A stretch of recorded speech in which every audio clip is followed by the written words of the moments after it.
मेरे बड़े बड़े गुब्बारे उसकी नजरों के सामने बार बार आ रहे थे। मैं भी उससे बोल पड़ी, मेरे साथ कुछ करना चाहोगे? देखो, तुम नौजवान हो, इसलिए मैं तुम्हें ऑफर दे रही हूँ। अगर तुम मेरे साथ करना चाहोगे तो मैं सारी फीस माफ कर दूंगी। वो भी पागल हो चुका था तो वो तुरंत हाँ बोल दिया। मैं एक डॉक्टर हूँ, मेरी उम्र अब 28 साल की है। मैंने साइकोलॉजी किया है, उसके बाद मैंने मेडिकल लाइन में लग गई क्योंकि मैं एक गुप्त रोग विशेषज्ञ हूँ। तो कई मरीज ऐसे आते हैं जो मेरे सामने अपनी समस्या ही नहीं बता पाते, इतना संकोच करते हैं, लेकिन उनके हाव भाव से मुझे प्रतीत हो जाता है कि उनकी क्या दिक्कत है। ज्यादातर लड़के ही आते हैं, कुछ लड़कियां भी होती है।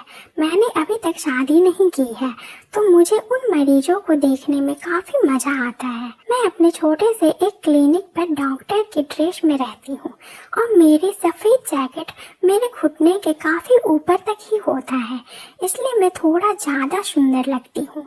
जितने भी मरीज आते हैं एक बार मेरे पूरे शरीर पर नजर डालते ही है, मैं समझ जाती हूँ कि मैं सुंदर हूँ, इसलिए लोग ऐसे देखते हैं। पर मेरा यह रोज रोज का काम है, मैं सब नोटिस करती हूँ और उनका भरपूर इलाज कर देती हूँ।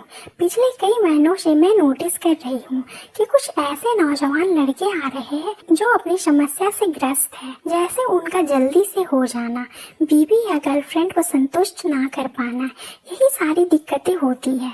लड़कियों में ज्यादातर सफेद पानी आना और मासिक धर्म टाइम से ना आना, यही सब दिक्कतें होती है।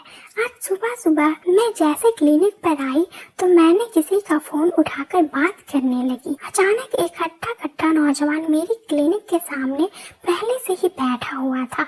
क्योंकि मैं फोन पर बात कर रही थी तो वो मुझे डिस्टर्ब नहीं किया और वहीं चुपचाप बैठा रहा। मैं बात करती रही, वह बेचारा मेरी बातों को सुनता रहा। फिर मैंने फोन रखते हुए क्लिनिक का शटर खोला और अंदर जाकर चेयर पर बैठ गई। नमस्ते कहने के बाद वो नौजवान अंदर आ गया। मैंने भी उसको नमस्ते बोला और कुछ मेडिसिन चेक करने लगी। फिर मुझे अचानक याद आया तो मैंने उस मरीज की तरफ देखा और पूछा, हाँ बताओ, तुम्हें क्या दिक्कत है? वो कुछ पल के लिए रुक गया और बोला, मैं क्या बताऊं, बताते हुए शर्म आ रही है। मैं अपने घर के किसी को नहीं बता पाया। मैंने सुना है कि आप एक अच्छे डॉक्टर हो और इन सब चीजों का अच्छा इलाज करती हो। मैं उसके मुंह से अपनी तारीफ भी सुन रही थी और बार बार उसकी तरफ निहार भी रही थी। वो काफी स्मार्ट था और करीबन 30 साल की उम्र होने के कारण वो काफी जवान भी दिख रहा था। मैं शादीशुदा भी नहीं थी तो मैं भी थोड़ा मरीजों की और निहारती रहती थी। उसमें से जो स्मार्ट होता था उनसे मैं अपना मन बहला लेती थी। पिछले 1 महीने से कोई नौजवान मरीज नहीं आ रहा था तो मैं इस पर ज्यादा ध्यान दे रही थी। फिर मैंने उसको बोला, ठीक है, अगर आपको बताने में शर्म आ रही है तो एक पेज में लिख कर दे दो। उसने एक पेज पर लिख दिया और मैंने पढ़ा और समझ गई कि उसको क्या दिक्कत है। मैं उसको समझाते हुए बोली कि देखो, यह कोई बीमारी नहीं है। नाइट फॉल एक आम बीमारी है जो माइंड से होती है, तो माइंड में उन चीजों का ख्याल मत लाया करो। वो चुपचाप मेरी सारी बातें सुनता रहा। बोला, ठीक है मैडम, आज के बाद मैं उन बातों पर ध्यान नहीं दूंगा। मैं उसको समझा भी रही थी और उसकी तरफ आकर्षित भी हो रही थी। क्लिनिक में पंखा चल रहा था तो मेरे घुंघराले बाल भी उड़ रहे थे। मैं अपनी शर्ट का पहला वाला बटन खोल रखा था ताकि थोड़ी हवा मेरे शरीर के अंदर भी चली जाए। अब उस नौजवान को मेरे ऊपर का साफ साफ दिखाई दे रहा था। उसका माइंड जल्द ही बहक गया। मैं समझ गई कि वह बहक रहा है तो मैंने उसको एक टैबलेट भी दे दी जो किसी भी आदमी को 2 मिनट के अंदर बहका सकता है। उसके खाने के बाद वो मेरी तरफ प्यार भरी नजरों से देखने लगा। मैं मन ही मन सोच रही थी कि इस नौजवान को लेकर अपनी प्यास बुझा लेती हूँ। फिर पता नहीं कब कोई ऐसा मरीज आए या ना आए।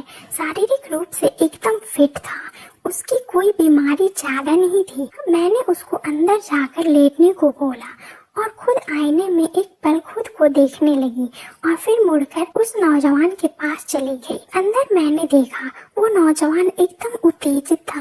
मैंने उसको एक ऐसी टैबलेट दे रखी थी जिसका असर अब साफ साफ दिखाई दे रहा था। मैं उसके पास पड़ी चेयर पर बैठ गई और उसके हाथ को अपने हाथ में ले लिया। अब मैं नोटिस कर रही थी कि उसका डंडा धीरे धीरे फूल रहा था।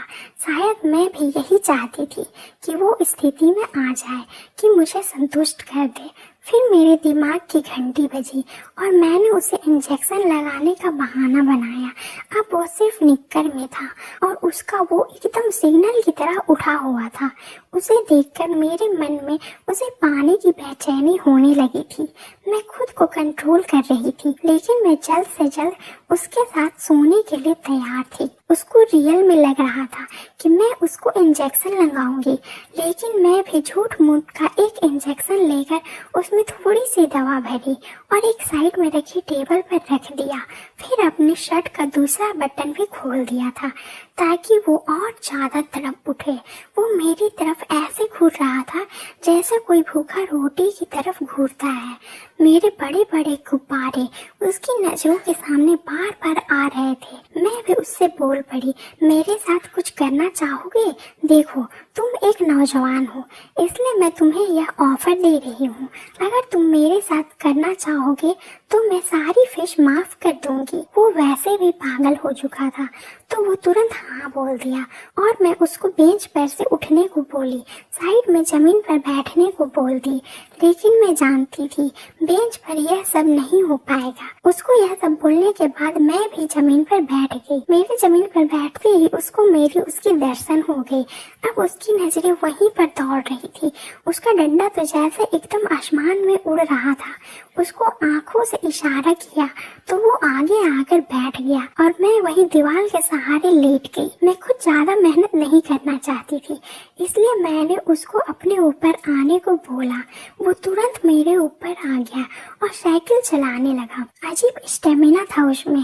करीब 10 मिनट तक वह साइकिल चलाता रहा।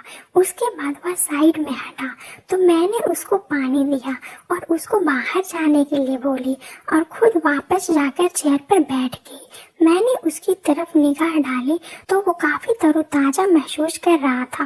मैंने उसको कुछ टैबलेट देकर बोली, जाओ, अब तुमको कोई दिक्कत हो तो दोबारा आ जाना।